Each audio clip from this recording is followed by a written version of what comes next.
بسم اللہ الرحمن الرحیم۔ اسلامک ٹی وی سے السلام علیکم۔ آج کی ویڈیو میں ہم بات کریں گے ارطغرل غازی کی مشہور زمانہ وصیت کی جو انہوں نے اپنے بیٹے غازی عثمان کو کی تھی۔ اس سے پہلے آپ سے ایک چھوٹی سی درخواست ہے کہ اگر آپ نے ارطغرل غازی اور عثمان غازی کی ذاتی زندگی کے بارے میں جاننا ہے تو اس چینل کو سبسکرائب کرنے میں دیر نہ کیجیے، کیونکہ اس چینل پر آگے ارطغرل غازی، عثمان غازی، سلطنت عثمانیہ اور کئی قبیلہ کے بارے میں بہت کچھ آپ کی خدمت میں پیش کیا جائے گا۔ تو چلتے ہیں آج کی ویڈیو کی طرف۔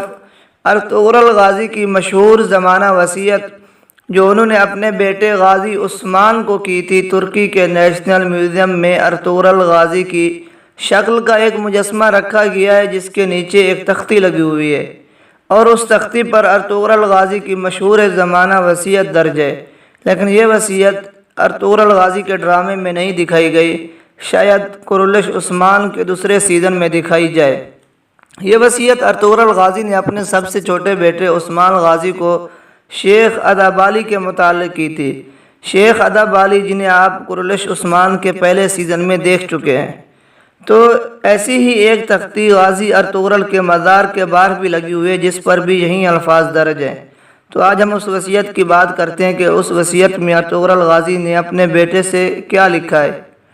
تو ارطغرل غازی نے اپنے بیٹے کے نام لکھا تھا: بیٹے، بھلے تم مجھے دکھ دے دو مگر شیخ ادابالی کو دکھ نہ دینا، یہ ہماری نسل اور قوم کے لیے روشنی کا ذریعہ ہے۔ بیٹے، تم اپنے انصاف کے ترازو کے دونوں پارٹ ہمیشہ درست رکھنا۔ بیٹے، بھلے میری نافرمانی کر لو لیکن شیخ ادابالی کی نافرمانی نہ کرنا۔ اگر تم میری نافرمانی کرو گے تو مجھے تکلیف ہوگی، مگر شیخ ادابالی کی نافرمانی کرو گے تو ان کی نافرمانی کر کے میری آنکھیں تمہیں نہ دیکھ پائیں گی، اور اگر میری آنکھیں تمہیں دیکھ بھی لیں تو میرا دل تمہیں نہ دیکھ پائے گا، اس بات کو ہرگز برداشت نہیں کرے گا۔ ہماری آپس کی یہ بات شیخ ادابالی کی ذات کے متعلق نہیں بلکہ ان کی اطاعت کے لیے۔ بیٹے، تمہیں ہر صورت ان کی اطاعت کرنی ہے اور اسے میری وصیت سمجھ لو۔ یہ دونوں تختیاں ایک ارطغرل غازی کے مزار کے باہر بھی لگی ہوئی ہے جس میں بھی یہی الفاظ درج ہیں، اور ایک ترکی کے نیشنل میوزیم میں بھی تختی لگی ہوئی ارطغرل غازی کے مجسمے کے نیچے، اس میں بھی یہ وصیت درج ہے۔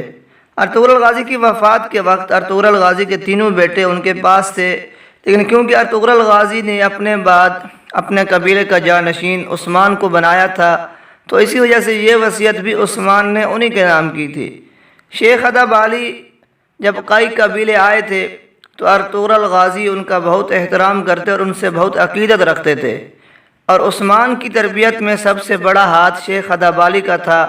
جس طرح ارطغرل غازی کی تربیت میں شیخ ابن العربی کا ہاتھ تھا، اسی طرح عثمان کی تربیت میں بھی شیخ ادابالی کا ہاتھ تھا۔